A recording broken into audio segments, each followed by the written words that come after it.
Hello बच्चों, welcome to my YouTube channel. आज हम करने वाले हैं 2026 का पेपर सेट 2। ठीक है, इसका क्वेश्चन पेपर कोड है 3302। प्रीवियस वीडियो में हमने इसका सेक्शन ए कंप्लीट किया था। इस वीडियो में हम इसका सेक्शन बी कंप्लीट करने वाले हैं।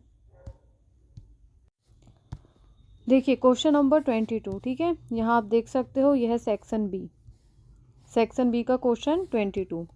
सो यहाँ पे ए जो है यहाँ पे दिया हुआ है डायगनल्स ए सी। ठीक है, डायगनल्स आपको पता है, ये है डायगनल ए सी और बी डी। ठीक है, of square A B C D, और ये ए बी सी डी जो हमारा स्क्वायर है, स्क्वायर मतलब इसकी ऑल साइड्स क्या है, इक्वल है। क्लियर, 4 साइड्स इक्वल है। इंटरसेक्ट एट पी, ये पी पर इंटरसेक्ट कर रही हैं। Coordinates of point B and D are, अब देखो बी और डी के आपको कोऑर्डिनेट्स गिवन है रिस्पेक्टिवली। ठीक है, 9 - 2 एंड 1 6 रिस्पेक्टिवली। सो देखो यहाँ पे हमें सबसे पहले क्या फाइंड करना है, find the coordinate of point P. हमें सबसे पहले तो पॉइंट पी के कोऑर्डिनेट फाइंड करने। ठीक है, ये किस पॉइंट पर है, हमें एक्स और वाई की वैल्यू फाइंड करनी है। क्लियर, देन उसके बाद हमें क्या फाइंड करना है, find the length of the side of the square. फिर हमें इस स्क्वायर की साइड, मतलब ये साइड जो है इसकी लेंथ फाइंड करनी है। ठीक है, मतलब ये क्या साइड है इसकी, ये फाइंड करनी पड़ेगी। साइड सबकी सिमिलर रहेगी। ठीक है, एंड देन हमें फाइंड करना पड़ेगा find the coordinate of the point on the line. अच्छा, ये दूसरा क्वेश्चन हो गया फिर। ठीक है, चलो पहले हम ये 21 का ए पार्ट कंप्लीट करते। क्लियर, सो देखो यहाँ पे जैसे हमें पास डायगनल्स दिए गए हैं, ए सी और बी डी जो हमारे डायगनल्स है। ठीक है, so diagonals A C and B D of square A B C D intersect at P. Clear, so given है हमें पी 9 और 2 दिया हुआ है, और डी और 1 6 दिया गया। ठीक है, इतना हम लिख लेंगे। तो देखो हमें क्या पता है, in a square diagonals bisect each other. ठीक है, आपको पता है कि स्क्वायर्स के जो डायगनल्स होते हैं वो क्या होते हैं, बाइसेक्ट करते हैं ना, एक दूसरे को बाइसेक्ट करते हैं। बाइसेक्ट करना मतलब इक्वल पार्ट्स में डिवाइड करना। क्लियर, अब जो इक्वल पार्ट्स में डिवाइड करेंगे तो ये क्या हो जाएगा, एक प्रकार से पी देखा जाए तो पी क्या है, ए सी और बी डी का मिड पॉइंट है। क्लियर, तो हम क्या बोलेंगे, P is the mid point of B D. Clear, हम यहाँ पे हमको बी और डी के दिए हुए हैं तो हम क्या कहेंगे, P is the mid point of B D. Clear, so अब देखो फर्स्ट हम सॉल्व करने के लिए हम क्या लेते हैं, सबसे पहले हम लेंगे कोऑर्डिनेट ऑफ पी। सपोज हम इसको है ना, जैसे देखो पी के कोऑर्डिनेट फाइंड करना है तो यूजिंग मिड पॉइंट फार्मूला। ठीक है, हम यहाँ पे मिड पॉइंट फार्मूला का यूज़ करेंगे। सो मिड पॉइंट फार्मूला जैसे पी और एक्स वाई निकालना हो हमें। Clear, which is equal to mid point formula क्या कहता है, x1 + x2 divide by 2 comma y1 + y2 divide by 2।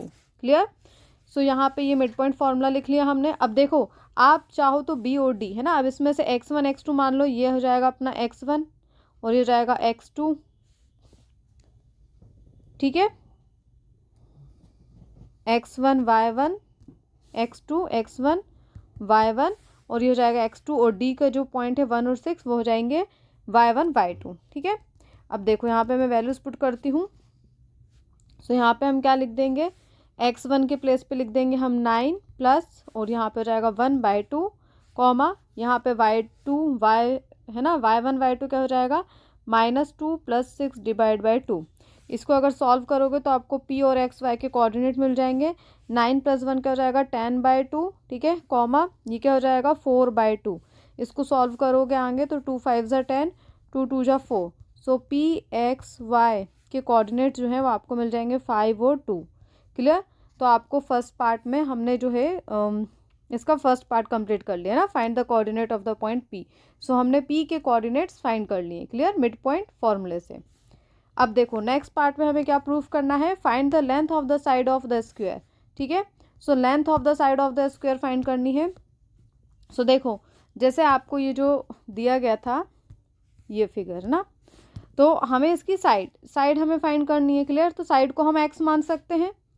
ठीक है, और देखो सबसे पहले तो हमें क्या निकाल, अभी तो हमने सिर्फ इसके एक्स और वाई के पॉइंट निकाले कि ये किस पॉइंट पर लाई कर रहा है। क्लियर, बी डी में पी जो है किस पॉइंट पर लाई कर रहा है ये निकाले, बट हमें इसकी क्या निकालनी पड़ेगी, साइड फाइंड करने के लिए हमें बी से डी का डिस्टेंस फाइंड करना पड़ेगा। ठीक है, डिस्टेंस फाइंड करना पड़ेगा, देन हम इसमें पाइथागोरस थ्योरम के थ्रू भी एक्स की वैल्यू फाइंड कर सकते हैं। क्लियर, सो देखो सबसे पहले हम बी डी का डिस्टेंस फाइंड कर लेते हैं।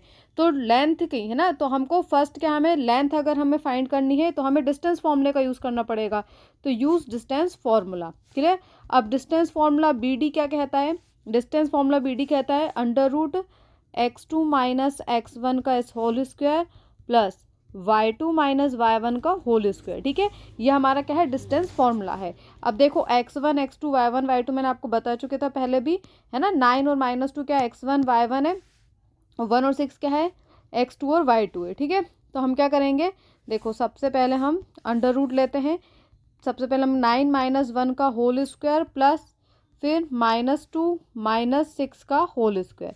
क्लियर, इसको सॉल्व करेंगे तो क्या हो जाएगा, 8 का स्क्वायर प्लस ये हो जाएगा -8 का होल स्क्वायर। इसको अगर हम सॉल्व करेंगे तो 8 8 जा 64 प्लस 8 8 जा 64। देखो अगर आप -8 का स्क्वायर करते हो तो देखो -8 इंटू -8, ठीक है, तो आपको पता है इवन पावर होती है तो माइनस क्या हो जाते हैं, कैंसिल हो जाते हैं। ठीक है, तो 8 8 जा 64 बचेगा। क्लियर, ये चीज़ याद रखना। अब देखो फिर हम क्या करेंगे यहाँ पे, देन इसको जब सॉल्व करके लिखेंगे तो जाएगा 128। क्लियर, कितना आ गया, 128। तो हमारे जो बी डी का जो डिस्टेंस है हमने निकाला है √128। आप चाहो तो इसको सॉल्व करो, अदरवाइज इसे इतना भी छोड़ सकते हो ना। अगर आप इसे और सॉल्व करोगे तो 8√2 आ जाएगा। ठीक है, इसमें से 8 कॉमन हो जाएगा और क्या बचेगा, √2। क्लियर, अब देखो हमें साइड फाइंड करनी है। क्लियर, सो देखो अब हमें अगर साइड फाइंड करनी है तो हम साइड कैसे फाइंड कर सकते हैं, हमें पता है, देखो अगर हम इसको x मान लें, इसको भी x मान लें, ठीक है, और हमारे यहाँ पर ये फाइंड होगी 8√2। क्लियर, तो हम इसमें क्या लगा देंगे, Pythagoras theorem. Clear, by Pythagoras theorem. ठीक है, ट्रायंगल ए बी डी में, A B and D, in triangle A B D. ठीक है, सो यहाँ पे हम क्या देखेंगे, x का स्क्वायर प्लस x का स्क्वायर, है ना, मतलब ए डी का square plus A B square which is equal to B D का स्क्वायर। क्लियर, और बी डी के स्क्वायर के प्लेस पे हम क्या लिख सकते हैं, 8√2 का स्क्वायर। ओ ये देखो जैसे x square plus x square बराबर 128 है ना, रूट के अंदर क्या था, 128। 128 का इसका स्क्वायर लगा दो। अब आप इसे सॉल्व करोगे तो ये क्या हो जाएगा, 2x स्क्वायर। ठीक है, हम इतना भी लिख सकते हैं या फिर इसको ब्रेक करके 8√2 है तो उसको भी लिख सकते थे। ठीक है, तो हम इसे ही लिख देते हैं। अब देखो ये √2 से स्क्वायर है ना, स्क्वायर से √2, रूट जो लगा हुआ है वो कैंसिल हो जाएगा, क्योंकि आपको पता है कि रूट की जो वैल्यू होती है वो होती 1/2 और इसके ऊपर काय की पावर है, 2 की पावर है, तो 2 से 2 ही कैंसिल हो जाएगा। क्लियर, इस तरीके से कैंसिल होता है।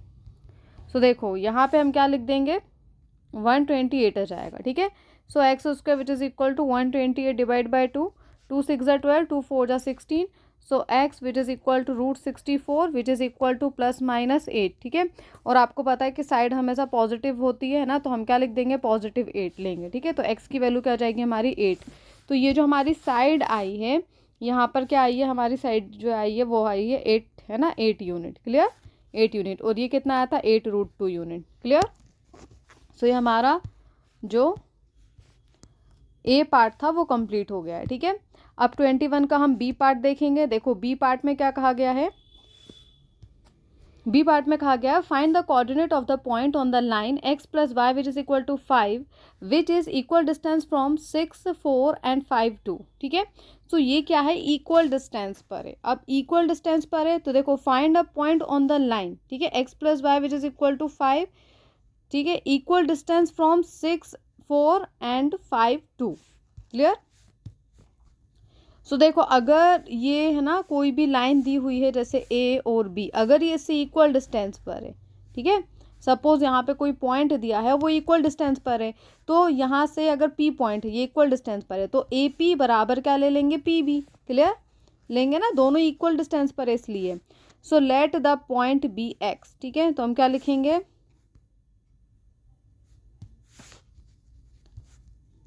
Late the point be x. Clear, so देखो सबसे पहले हमने एक्स पॉइंट लिया, फिर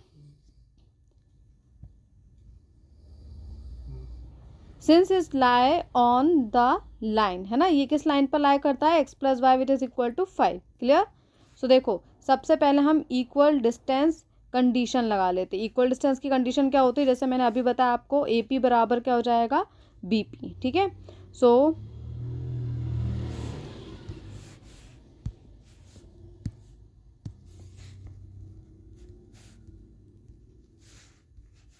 under root, distance formula use करेंगे हम, x2 माइनस x1, ठीक है। अब आपको पता है, देखो चलो रुक जाओ, मैं इसमें थोड़ा सा डिफाइंड ही कर देती हूँ। ये a, ये p और ये b, ठीक है। ये है 6 और ये है 4, ये हमारे x और y, ठीक है, और ये है 5 और 2। क्लियर। सो देखो आपको क्या करना है, ए पी बराबर करना है बी पी। अब यहाँ पे हम फॉर्मूला लगाएंगे डिस्टेंस फॉर्मूला, तो रूट लग जाएगा। अब ए और पी, तो ए और पी का ये लेंगे, x माइनस 6 करेंगे, x माइनस 6 का स्क्वायर प्लस y माइनस 4 का स्क्वायर, ठीक है, विच इज़ इक्वल टू, यहाँ पे भी रूट लगा देंगे, अगेन x माइनस 9 का, x माइनस 5 का स्क्वायर, हो 9 दिख रहा था मुझे, 5 का स्क्वायर प्लस y माइनस 2 का स्क्वायर। क्लियर। अब देखो ये रूट जो लगा हुआ है, ये रूट से ये रूट कैंसिल हो जाएगा। सो यहाँ पे क्या बचेगा, x माइनस 6 का होल स्क्वायर प्लस यहाँ से बचेगा y माइनस 4 का whole square which is equal to, यहाँ पे बचेगा x माइनस 5 का स्क्वायर, इसको ऊपर कर देते हैं, प्लस ये बचेगा y माइनस 2 का स्क्वायर। क्लियर। इतना बचा। अब हम क्या करेंगे, इसको एक्सपेंड करेंगे, ठीक है। एक्सपेंड करने के लिए हम क्या करेंगे, x माइनस ए माइनस बी का होल स्क्वायर का फॉर्मूला लगाएंगे। क्लियर। चलो मैं इसे यहाँ से हटाती हूँ।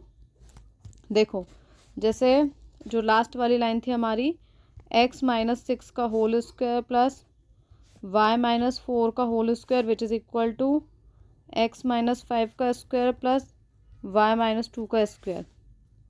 अब क्या करूँगी मैं, आपको इसको एक्सपेंड करने के लिए ए का स्क्वायर प्लस बी का स्क्वायर 36 माइनस 6 2 जा 12x, फिर प्लस इसको भी कर देंगे y स्क्वायर, ठीक है, plus 16 minus 8y which is equal to, इसको भी कर दो x स्क्वायर प्लस 25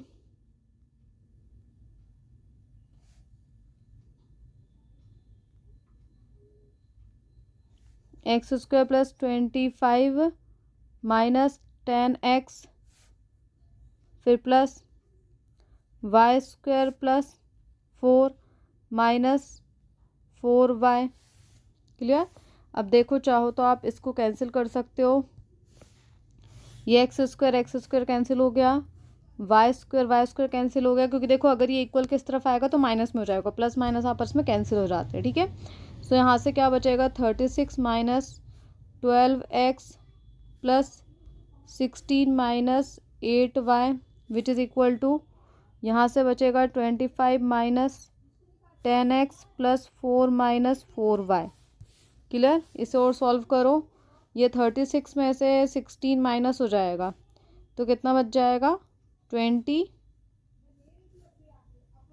ठीक है। ये हो गया हमारा minus 12x minus 8y।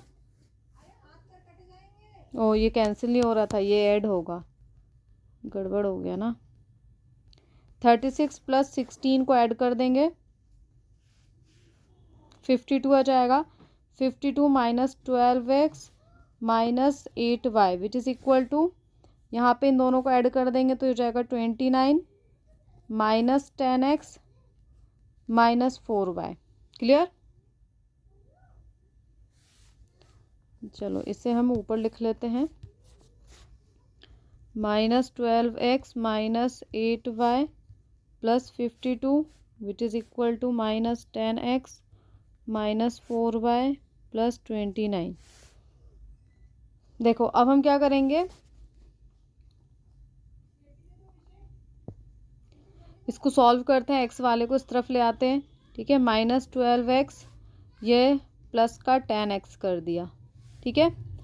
Then minus 8y और प्लस का 4y which is equal to 29 minus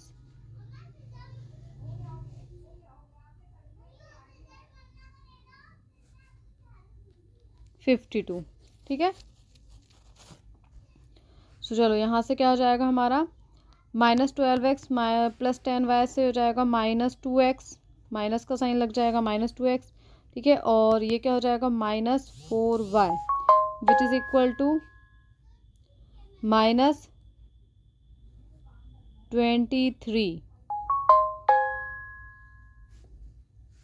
minus का साइन चाहो तो आप यहाँ से कॉमन ले लो, ये ब्रैकेट में क्या जाएगा, 2x plus 4y which is equal to minus 23, minus के माइनस साइन कैंसिल, सो ये 2x plus 4y which is equal to 23। Clear, इतना आया समझ में। अब देखो ये किस पॉइंट पर लाई कर रहा था, point on the line x plus y which is equal to 5। ठीक है, क्वेश्चन में देखो x plus y is equal to 5 given है आपको। क्लियर, तो अब देखो हम क्या करेंगे आगे। जैसे लास्ट में हमारे पास क्या आई थी equation, 2x plus 4y which is equal to 23। Clear, अब ये जो है हमको इक्वेशन दी हुई है कि ये लाई करता है x plus y which is equal to 5 पर। क्लियर, सो यहाँ से हम क्या कर सकते हैं, यहाँ से हम x की वैल्यू फाइंड कर लेंगे। सो x की वैल्यू क्या जाएगी हमारी 5 माइनस वाई। क्लियर, ये अब इस x की वैल्यू हम इक्वेशन फर्स्ट में पुट करेंगे। क्लियर, इक्वेशन फर्स्ट सपोज ये है, तो देखो इक्वेशन फर्स्ट में हम इसकी वैल्यू पुट कर देंगे तो 2x के प्लेस पे क्या रख देंगे 5 minus y plus 4y which is equal to 23। इसे सॉल्व करेंगे 5 टू ज़ा 10 minus 2y plus 4y which is equal to 23। So 10 plus minus plus 2y which is equal to 23। So यहाँ पे देखो, यहाँ पे करते हैं नेक्स्ट, यहाँ से क्या हो जाएगा 2y which is equal to 23 minus 10, 23 minus 10 करेंगे तो क्या जाएगा 13। सो y की वैल्यू हो जाएगी आपकी 13/2। क्लियर, और x की वैल्यू आपको फाइंड करनी है तो 5 माइनस y कर देंगे 13/2, तो x बराबर क्या हो जाएगा 2 हो जाएगा। 5 टू ज़ा 10 माइनस 13 बराबर -3/2, तो x की वैल्यू हो जाएगी आपकी -3/2 और y की वैल्यू हो जाएगी आपकी क्या 13/2। ठीक है, तो आपके जो आंसर निकल के आएगा वो ये हो जाएगा, x और y आपको दोनों की वैल्यू मिल गई। x की वैल्यू आपको क्या मिल जाएगी -3/2 और y की वैल्यू मिल जाएगी 13/2। क्लियर।